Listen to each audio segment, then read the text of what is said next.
Assalamualaikum warahmatullahi wabarakatuh. Waalaikumsalam. Selamat pagi sahabat kehidupan dan teman-teman di luar sana. Kembali lagi bersama kami di channel Jalan Hidupku. Teman-teman di luar sana, pada pagi hari ini saya akan berbincang-bincang dengan Ibu Khairatus Sa'adah yang selama ini juga sebagai pemerhati disabilitas khususnya di Kabupaten Kudus. Untuk teman-teman disabilitas, pesan saya di awal video ini yaitu manusia memang tidak ada yang ingin dilahirkan dalam keadaan seperti apa dan di tengah-tengah keluarga yang bagaimana. Namun teman-teman semua, teman-teman yang mungkin merasa didiskriminasi atau dikucilkan sama teman-teman atau masyarakat di lingkungan tempat tinggal teman-teman, kita harus tetap semangat untuk menjalani hidup ini. Dan untuk pagi hari ini kita akan berbincang-bincang dengan Ibu Khairatus Sa'adah dan saat ini saya sudah bersama dengan beliau. Selamat pagi Ibu. Selamat pagi Mbak Farida. Apa kabarnya Ibu hari ini? Alhamdulillah baik, selalu dan semangat. Tetap semangat ya Bu ya. Ya. Sudah berumur tapi tetap cantik. Sudah setengah Oh iya abad. Ibu, setengah abad. Ya. Semoga sehat selalu ya Bu Amin, ya dan amin, umur amin, panjang amin, juga amin, berkah. Untuk teman-teman di sana kita akan perkenalan dulu dengan Ibu Khairah. Ya. Ibu Khairatus Sa'adah sebagai pemerhati difabel di Kabupaten Kudus. Iya. Amin. Dari pandangan Ibu tentang disabilitas di Kabupaten Kudus ini bagaimana Bu? Kalau saya sih sejak awal tidak pernah mengatakan bahwa teman-teman difabel itu harus diperlakukan khusus gitu, enggak Mbak. Karena sempurnanya teman-teman ya memang seperti itu. Jangan dikatakan bahwa mereka ada ketidaksempurnaan, ada keterbatasan, enggak. Saya rasa justru di tengah banyak orang menyampaikan ada ketidaksempurnaan, justru mereka punya banyak kelebihan. Jadi khususnya di Kudus, awal terbentuknya organisasi FKDK ini yang dikomandani sama Mas Rismawan Yulianto ini, saya melihat Mas Rismawan secara personal itu mempunyai banyak potensi. Iya, sehingga memang kami support untuk bagaimana membawa teman-teman difabel ini selayaknya dan standar mutunya sama dengan yang lainnya ya Bu. Jangan mengecilkan diri sendiri, jangan membuat diri sendiri harus dikasihani gitu. Iya betul. Jadi untuk teman-teman di luar sana juga harus semangat ya Bu ya. Harus. Apalagi di belakang itu ada yang mensupport, ada yang memang mendukung dengan potensi mereka punya. Iya.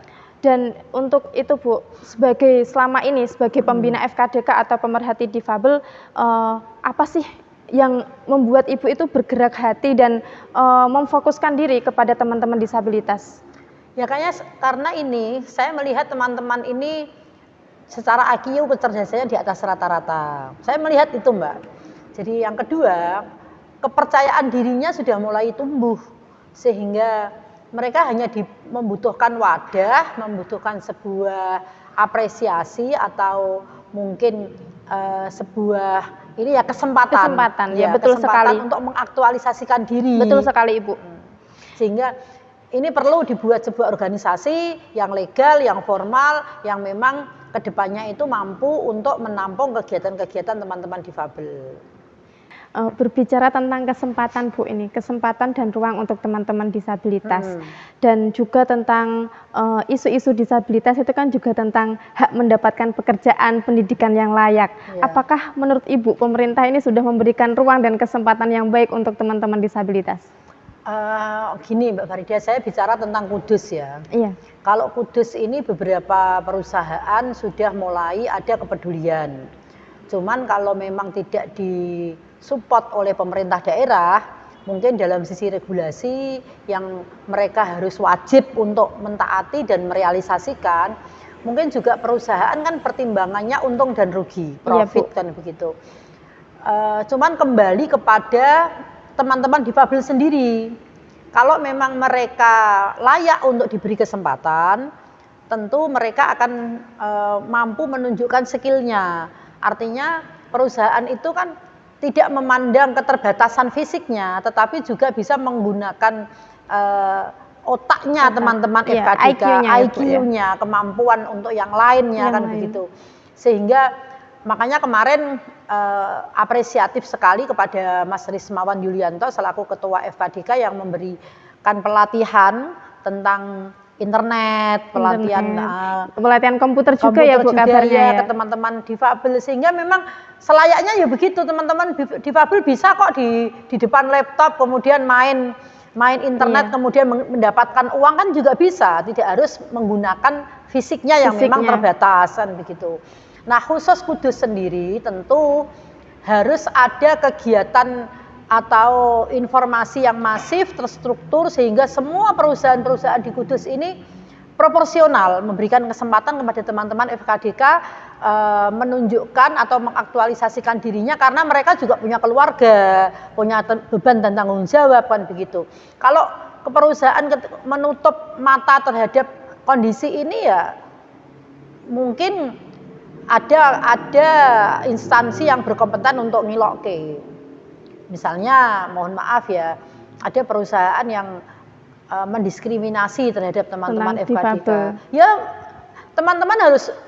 teman-teman difabel harus punya wadah untuk mengadu, untuk mendapatkan pendampingan bahwa sebetulnya saya bisa kok melakukan ini, tetapi kenapa tidak diberi kesempatan kan begitu.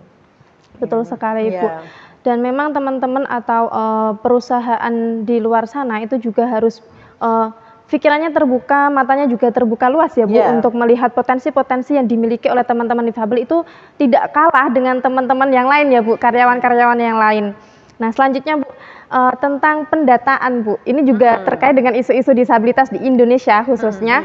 Pendataan disabilitas ini sepertinya belum lengkap karena hanya didata tidak sesuai dengan kayak KK, alamat dan lain-lain. Itu bagaimana Bu?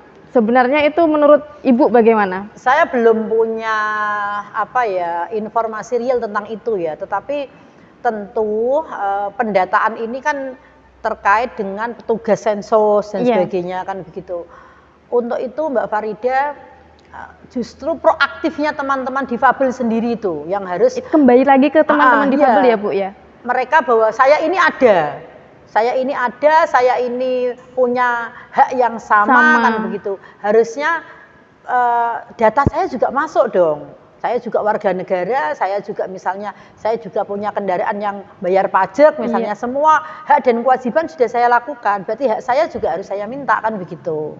Iya, berarti kan itu juga berkaitan dengan kayak kepala daerah ataupun RT RW setempat ya Bu. Itu juga harus mereka harus terbuka dan juga mau mengakui kalau di desanya itu ada teman-teman difabel gitu.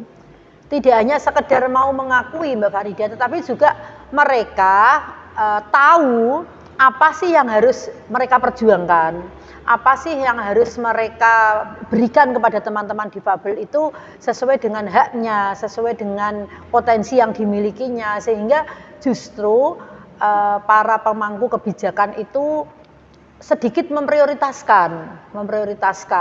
Walaupun saya katakan sedikit itu kan karena saya tahu bahwa teman-teman difabel juga di masyarakat kan tidak mayoritas. Kalau kemudian kesadaran yang dimunculkan oleh para pemangku kebijakan ini bisa tertular kepada semua warga masyarakat, tentu kan semua warga masyarakat akan welcome. Betul sekali. Welcome. Mereka akan sudahlah kerja di sini sekedar ini aja, yang penting kamu setiap hari dapat duit kan begitu. Ini juga penting. Yang penting setiap hari produktif gitu ya Bu ya. Ini penting. Dan saya rasa Mbak Farida, saya melihat ada satu teman difabel yang saya salut sekali ketika di depan Garangasem Sarirasa itu loh. Itu kan dengan keterbatasan fisiknya tapi masih bisa jadi petugas parkir, juru parkir ya Bu ya. Parkir, dan saya yakin itu pendapatannya harian itu melebihi dari orang-orang yang tidak difabel. Karena apa ya? Karena kepercayaan dirinya, karena kegigihannya, kembali kepada teman-teman sendiri ya, betul. Tidak merasa minder, tidak minder di masyarakat. Dan juga tidak merasa bahwa pekerjaannya nanti aku minta dikasihani. Enggak lah, kita menunjukkan kemampuan kita kok. Soal orang lain merasa kasihan itu beda. Itu persoalan yang beda. Itu perasaan manusiawi ya Bu, simpatinya. Iya. Jadi, organisasi difabel yang ada di Kudus ini mestinya berkewajiban untuk menumbuhkan kepercayaan diri dari teman-temannya itu. Jadi menginformasikan bahwa ini loh ada kesempatan ini ada peluang ini, silahkan. Kalian jangan merasa bahwa diri kalian itu harus dikasihani terus gitu loh. Ini saya sering menyampaikan bahwa teman-teman itu tidak cacat, teman-teman itu tidak terbatas. Tidak terbatas. Ya memang dengan begitu itu yang namanya sempurna. Dan saya kira banyak kok teman-teman difabel yang nuwun sewu kesuksesan lahiriahnya melebihi dari yang normal. Betul sekali. Kan yang kaya juga banyak, Mbak. Iya, Bu, betul. Yang jadi pengusaha sukses juga banyak. Betul. Malah orang-orang yang fisiknya sempurna malah udah males. Bangunnya siang, kebanyakan malas-malasan ya, kan gitu. Ini juga tidak memanfaatkan kesempatan juga itu, Bu, sebenarnya. Jadi kembali kepada individunya masing-masing. Jadi harus membentuk personal branding juga ya, Bu, ya, untuk teman difabel itu. Dan itu yang justru menjadi program prioritas dari organisasi difabel, khususnya ada di Kabupaten Kudus. Iya, personal branding kenapa harus dibentuk? Karena dari situ mereka akan berani label, bicara, ya, Bu, ya. berani bergerak, berani bertindak, dan berani lebih show off lagi. Ini loh, saya ada di sini, ya, Bu, ya, begitu. Jadi untuk teman-teman difabel memang harus kembali lagi memperbaiki personal brandingnya ya, Bu, ya. Biar punya label juga di masyarakat, biar tidak diremehkan teman-teman. Kembali ke pendataan itu, Bu, disabilitas di Indonesia. Dari kegiatan Jumat Berbagi yang dimotori oleh Pak Rismawan, Ketua FKDK itu, Bu, kan banyak sekali yang dikunjungi itu difabel berat, Bu. Dan ternyata di desanya itu belum terdata oleh bantuan-bantuan sosial seperti PKH dan lain-lain. Ternyata memang pemerintah desa setempat juga memang belum melihat gitu, padahal sebagai orang tua atau keluarga itu sudah mengusahakan agar bisa didata, tapi nyatanya petugasnya itu belum juga mendata. Itu menurut Ibu bagaimana? Begini, di semua kabupaten kan ada dinas yang menaungi persoalan-persoalan sosial kemasyarakatan. Betul sekali. Kalau memang Mbak Farida bersama tim, bersama teman-teman FKDK khususnya, menemui hal-hal seperti itu, langsung saja lompat ke dinas sosial. Itu harus didata memang. Pendataan itu kenapa menjadi terlewatkan? Ada beberapa persoalan yang mungkin kita tidak tahu kronologinya, Mbak. Iya, betul, Bu. Mungkin dari keluarga yang difabel sendiri menyembunyikan keberadaannya awalnya. Karena merasa malu, merasa minder kan begitu. Kemudian yang kedua, mungkin dari pemangku kebijakan dalam hal ini, mungkin ketua RT-nya belum tahu bahwa ada hak-hak dari teman-teman difabel yang mestinya bisa mereka perjuangkan, gitu loh. Dari dana desa, dari alokasi untuk teman-teman difabel itu mungkin kepala desa juga belum sepenuhnya menguasai secara teritorial wilayahnya. Apa sih yang harus kami anggarkan untuk kesejahteraan masyarakat? Jadi berapa persen proporsionalitasnya kan begitu. Sehingga kalau memang kedapatan seperti itu, kita langsung loncat saja ke dinas sosial. Sekarang ini informasi publik kan terbuka lebar, Mbak. Ya. Kita nggak bisa lah kemudian menutup mata, membiarkan sementara dinas sosial sebetulnya duitnya juga banyak. Mungkin saja apa digoreng di duit iki. Padahal itu juga hak mereka, Bu. Hak teman-teman juga. Dan saya rasa kalau dinas sosialnya misalnya tidak responnya misalnya lemah gitu kan, ya langsung ke bupati lah. Nggak apa-apa. Semua punya hak yang sama kok. Mbak Farida mendampingi teman-teman difabel untuk audiensi ke bupati mengadukan, Pak, inilah ada rakyat yang seperti ini. Tapi tidak diperhatikan. Iya, bupati ini gampang kok, Mbak, tinggal telepon saja loh anak buahnya medun kabeh. Loh iku piye kok sampai ono seperti itu gitu kan. Iya. Kalau saya masih ingat betul ada teman difabel di Kudus yang orangnya cantik, manis kan begitu. Dulu itu Mas Rismawan pasti masih ingat, jalannya kan sangat kesulitan. Tetapi ketika kita dampingi sampai kemudian operasi ke Solo beberapa kali, sekarang jalannya sudah bisa pakai jagrak dan bisa menikah, bisa kerja yang agak layak ya Mas Rismawan. Itu kan juga artinya kita itu tangan terbuka ya, Bu, ya. Welcome gitu loh. Ayo kalau kamu memang mau, kalau kamu memang kepengen merubah dirimu, kan begitu. Ada banyak kesempatan.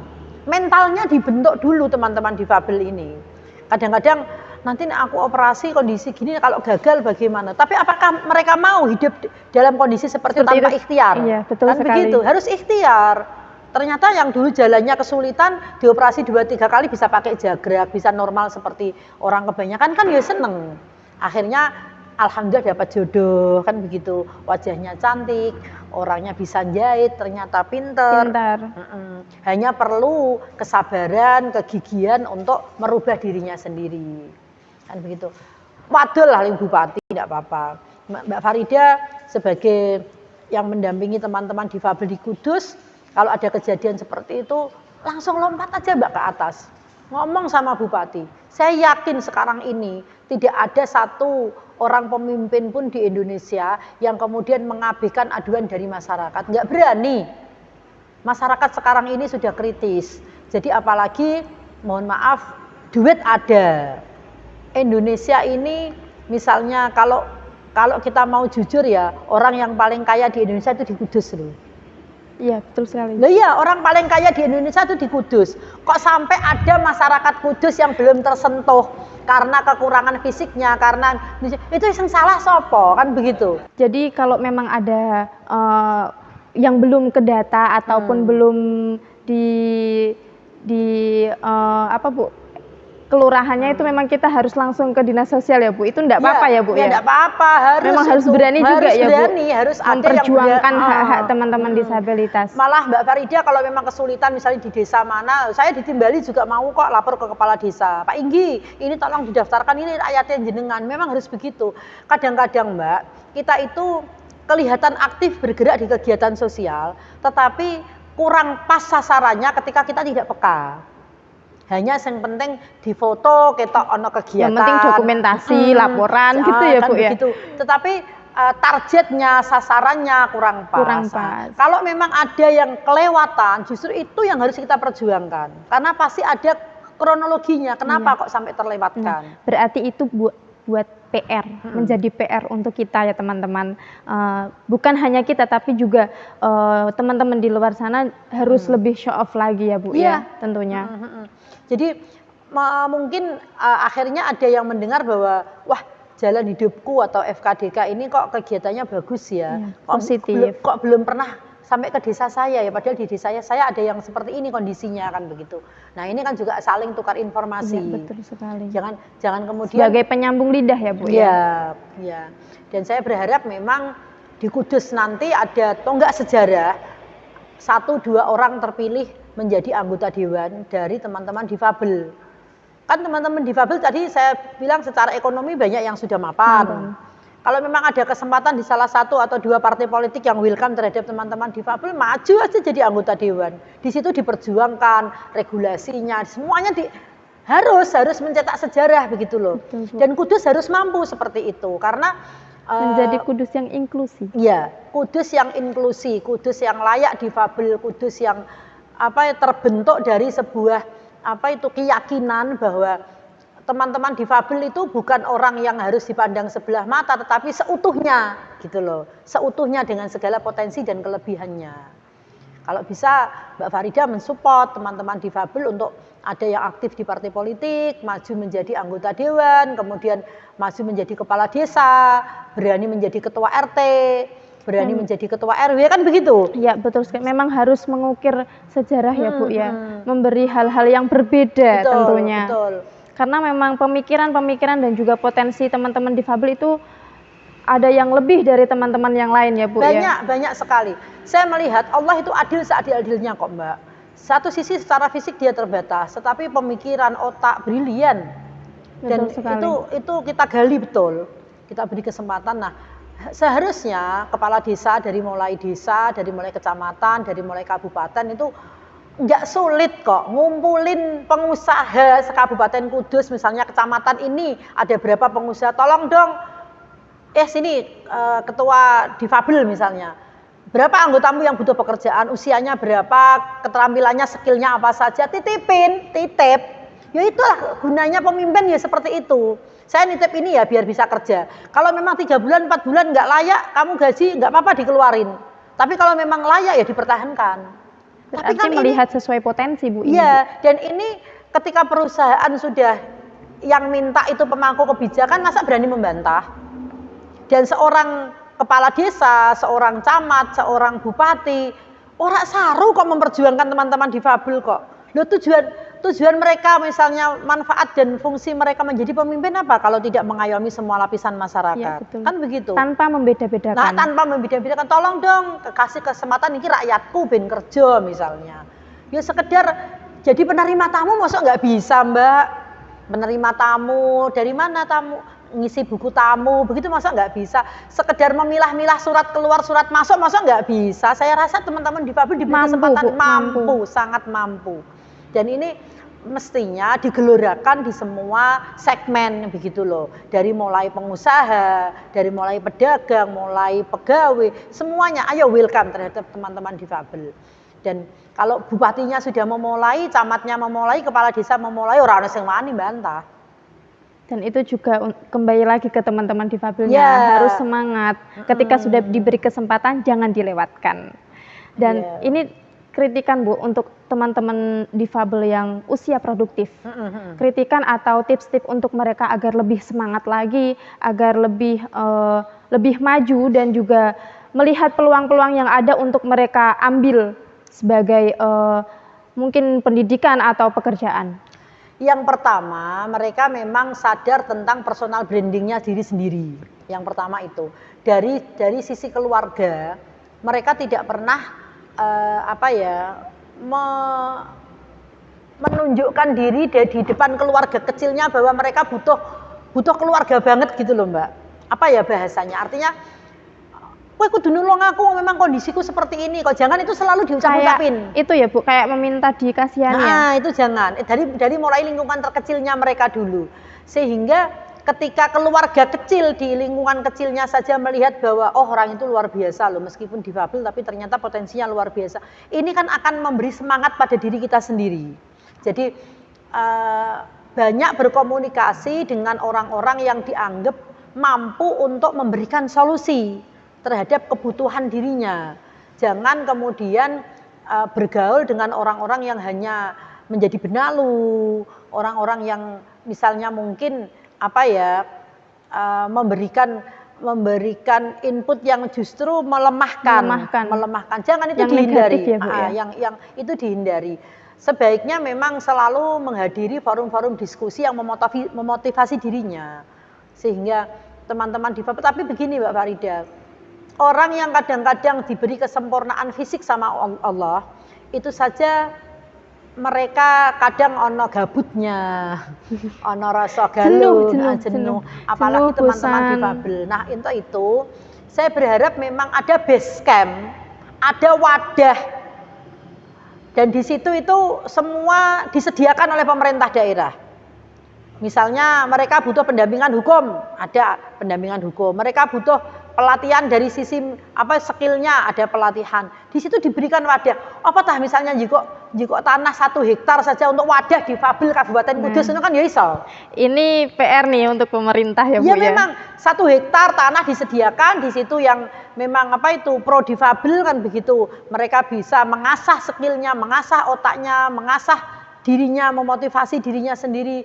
Tanah 1 hektar untuk wadah difabel saja kan saya rasa, dan pemerintah daerah sebetulnya hadirnya ya untuk mereka-mereka itu. Kalau masyarakat sudah kaya, sudah sempurna, lu ngapain kok larang ditulung?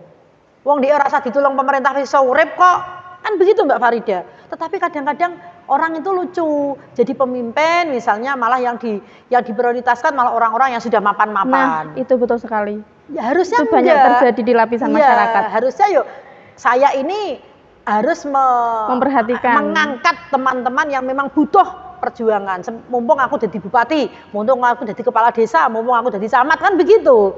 Mumpung aku punya kemenangan untuk mengangkat teman-teman, ya itu harusnya yang diprioritaskan.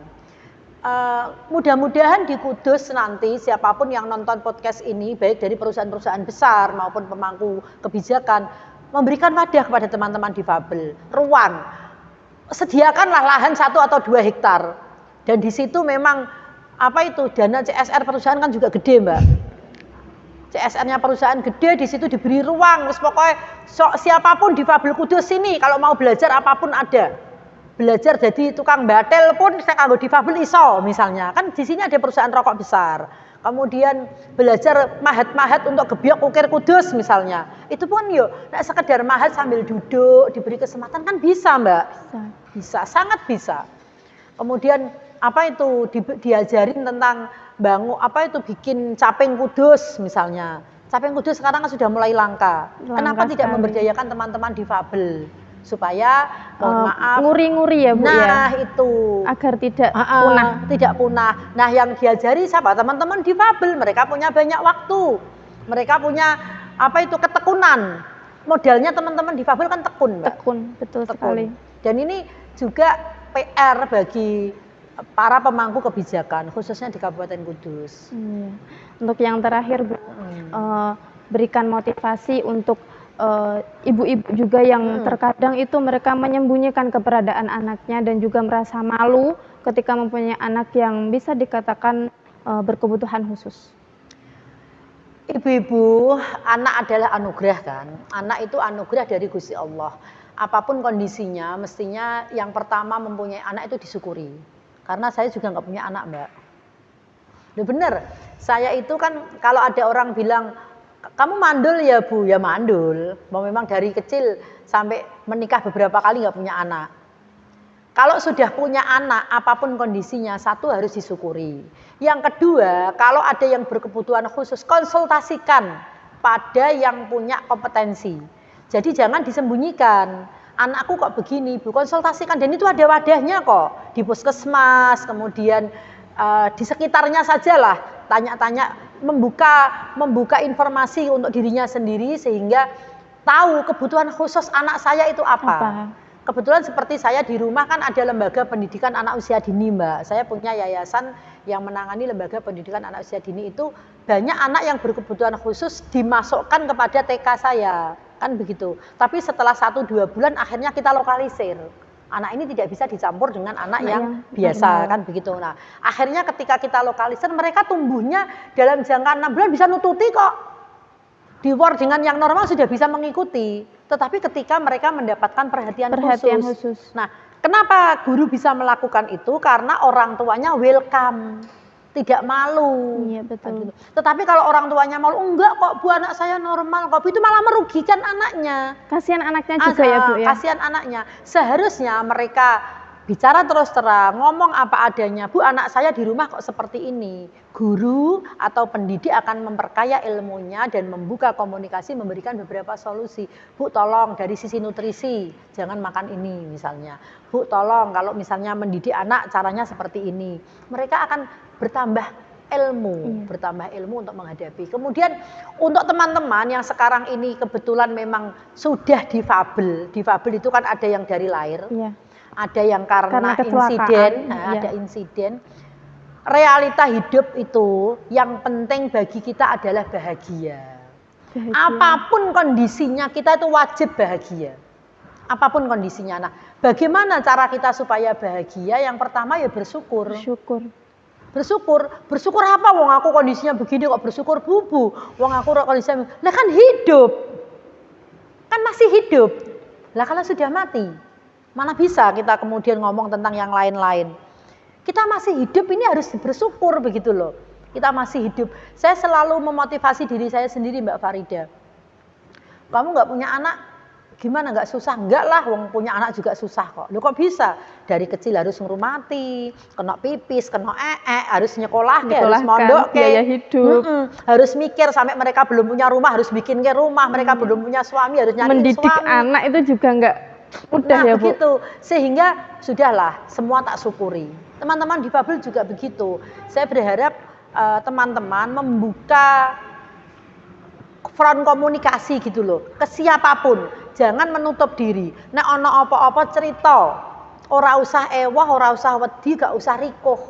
Dengan siapapun yang jenengan merasa nyaman. Misalnya kok nyamannya sama Bu Hariro, sini main. Kita ngobrol sejam 2 jam membuka persoalan apapun. Bu, aku duwe bojo kok malah bojoku seperti ini. Loh itu juga harus diomongin, Mbak. Kalau nggak diomongin, kadang-kadang juga membuat suntuk. Betul. Kalau mempengaruhi mental ya Bu. Nah begitu, diomongin. Pokoknya bicara, berani berpendapat dan nggak usah malu gitu loh. Yang penting jenengan yakin bahwa orang yang jenengan ajak bicara itu orang yang tepat. Orang yang tepat, bukan orang yang hanya sekedar mendengarkan, tetapi justru nanti malah kemana-mana kan begitu. Harus orang yang tepat. Orang yang tepat dan bisa memberikan feedback yang baik. Betul. Nah, untuk itu teman-teman semangat bahwa kesempurnaan kita adalah apa yang kita miliki saat ini. Kesempurnaan kita adalah apa yang kita nikmati saat ini. Kesempurnaan kita adalah apa yang kita syukuri saat ini. Untuk ke depan itu benar urusannya Gusti Allah. Yang penting sekarang, detik ini, hari ini, sekarang ini kita berbuat yang baik untuk diri kita dan masyarakat. Itu aja. Bagus sekali. Jadi begitu teman-teman, kita sudah mendengarkan motivasi dan pendapat-pendapat atau argumen dari Ibu Khairatus Sa'adah. Dan yang terakhir untuk semuanya, untuk teman-teman di luar sana, baik yang mempunyai kebutuhan khusus atau yang normal, kita memang harus selalu bahagia ya Bu ya. Kita harus mensyukuri apapun yang telah diberikan oleh Allah Subhanahu wa taala. Dan kalau bukan kita lagi yang sebagai mendampingi atau memperhatikan teman-teman difabel, lalu siapa lagi? Dimulai dari diri kita masing-masing. Tetap semangat dalam menjalani hidup. Salam bahagia. Bahagia.